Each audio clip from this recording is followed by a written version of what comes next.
This has created a situation for the 10 last year where you had increasing global imbalance. So we are all praising the US today to make sure they will relaunch their economy, but it's okay for now, but this is only a short-term solution, because if they're going to go on like this for a year, we will never settle the global imbalance. Okay, Ingo Friedrich. Yeah, you asked the question without acceptance of the citizens. That's a very important question. But if you are, we had some examples in Germany. Let's take the websites of Helmut Schmidt and so on and so on. There, in the case when it was decided, the citizens were against. 5 years later, they said, God's sake, they decided against our voting. This is the problem of a democracy. You are 5 years as member, you are responsible for the whole period, and then the voters, the sovereign, has to say after 5 years, I look the whole period, and then I say yes or no to this party or this. Is democracy a problem? Yeah. Therefore, sometimes you're both saying this. You're both saying that democracy should be got rid of. Sometimes it's more responsible to make a decision where you know that in the polls you are not in the majority. It's more moral, more ethic, better for the history than always look in the polls and say, oh, my citizens are against. So my internal feeling, my internal conviction is this is right, but they are saying that, so I do against my conviction. Governments are elected to govern. I accept that governments should give leadership and not followership. Of course I accept that. And we've seen much too much in Britain of following focus groups. And this is the same with Europe. However, when it comes to fundamental constitutional decisions about the way in which you're governed, not to put things like that to the public and not to have their consent and to build a political and an economic union is, I would suggest to you, an extremely arrogant and very, very dangerous thing to do. But look at the Danish people. They rejected it. But what happened during the crisis? They had to raise the interest rate, the Danish central bank, when the European Central Bank cut rates. So it was very expensive for the Danish people for staying out. And now they are debating in Denmark the issue of joining the euro area. And well, we'll see what happens in the next referendum. And then the citizens say, why didn't you explain it me? No, I don't think so for a moment. I don't think so for a moment. A quick comment from bench press, then I'd like to move on to a different issue. In the case of Denmark, it's quite uneasy situation, because they are always following very closely what's happening in the Eurozone, but they're not round the table when we have to discuss it. They would be much better if they were round the table to discuss subjects that are of common interest for them. Okay, I'd like to look quickly at the ECB, the European Central Bank. In the wake of the crisis, there have been those suggesting, on the one hand, there should be more national member state influence on the ECB. Elsewhere, there are others suggesting the ECB should intervene more actively on the markets. How do you see the role of the ECB in a post-crisis world? Let's look forward 6-12 months. Does the role of the ECB evolve or change? Pervenche Perez. There's a lot to say and to write about the topic. Okay, I haven't got too long, so no, give me the headlines. I will be very blunt. I think obviously they've been acting on a very sensible basis when they injected liquidity as quickly as the 9 August 2007. But to inject liquidity, it was quite clear from the beginning that this would not solve the crisis, because this would not resolve the existence of toxic product where you can still see the bad effect about them. And this was the responsibility in the hand of the government. And I think the government were to quote, not to look at this as long as the crisis was not changed in a systemic crisis after the collapse of Lehman Brothers on the 15th of September. This is the reality. For the future, I think because of this actions through the crisis, many things can be said. Also, when they increased the interest rate in July, that was obviously too late to do it. They shouldn't have done it.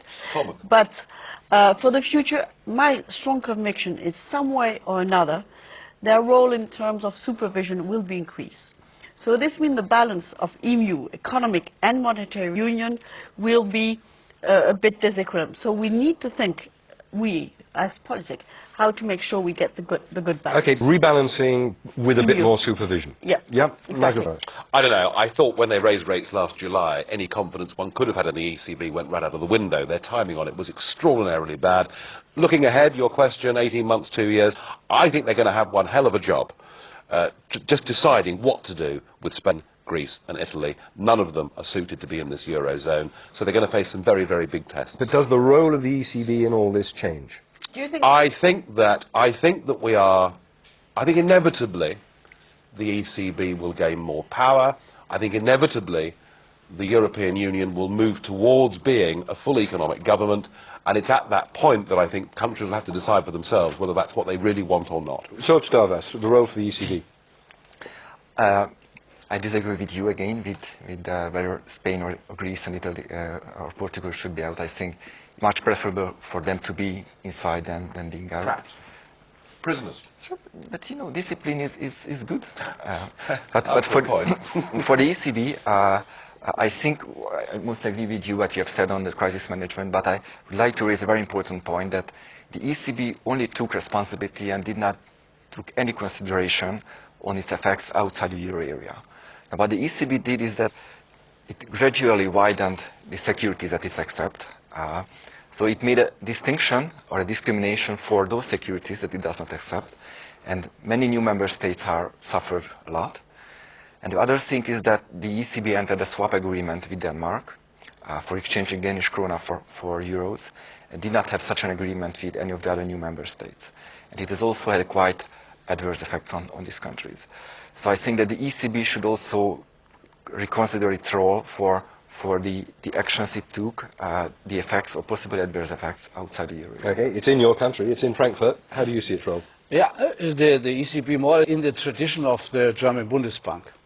And therefore the first aim was stability of currency. Yeah. And perhaps to be such a huge entity like the Eurozone, we have to think about more cooperation, that the central bank has the primary task to guarantee stability of the currency, and we need more coordination of the economic policy to help the ECB to come along with their tasks. I'd like to finish by looking at possible new candidates and the way in which the timetable may or may not have been affected by the climatic events of the last sort of 3 to 6 months. Nigel Farage, clearly the UK is not to join any time soon, but as one who understands the markets, would you see a logic for any of the other countries thinking of joining the euro coming in from the cold right now? No, I think that other countries that join the euro will do so for political reasons, not for economic reasons. And I think the reality is we're going to see countries leaving it, not joining it.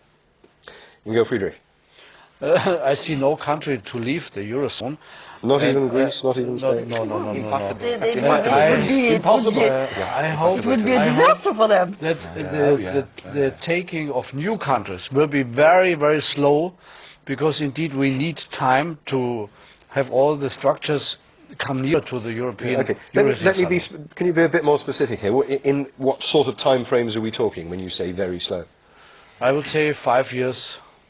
Right. So stay where we are for at least a period of 5 years. What politicians sometimes call a period of reflection. Yeah. Before we move forward. Well, when they lose referendums, that is, though, isn't it? Short Davas. I think that there are criteria that should be met, and it applies to Germany, it applies to Greece, it applies to all countries, and whenever a country will meet that criteria, that country should let in. And the crisis clearly highlighted that for a small open economy, belonging to the euro area is very beneficial. As I just mentioned in the beginning, Poland has now a definite plan. Also, there are some discussion for the Czech Prime Minister. He's saying nobody comes in for 5 years. Because he believes the condition will not be not met. even Iceland. You know, Poland and the Czech Republic has a very good chance to meet the criteria. So they have a very good chance to meet sooner than 5 years. Yeah, so in 3 years from now, because they have to spend 2 years. By 3 years rather than 5. Then the reality could be 4.5 years, and then I could accept it. They have to spend 2 years in the ERM2, and they have to join at some point in time. So at least 3 years is the earliest. Pervenche Perez, who's on your membership list? Well, 3 years, obviously, when you start the process of joining the euro is the minimum, because exactly for the reason he has explained. I think, we should not change the condition of the debate. I think this crisis have given appetite, or bigger appetite, for members to understand what is the challenge and what's the usefulness of being member of the eurozone. Nevertheless, we should stick to the treaty. The treaty was not changed in the accession process. We should stick to it. It might not be 100% perfect, but that's the rule, and we should not change it, because otherwise you get in a real mess. There will be the debate about the one we always had. Do you need to strengthen or to enlarge before, and what should be first? Don't change anything on that topic. The fact that Iceland is speaking about joining the euro is a kind of an answer to your question, even though it's not feasible since they are not member of the euro, of the EU. There we must leave it. Thank you all very much. My thanks to all our guests, and thank you for watching. Look forward to seeing you again next time. Goodbye.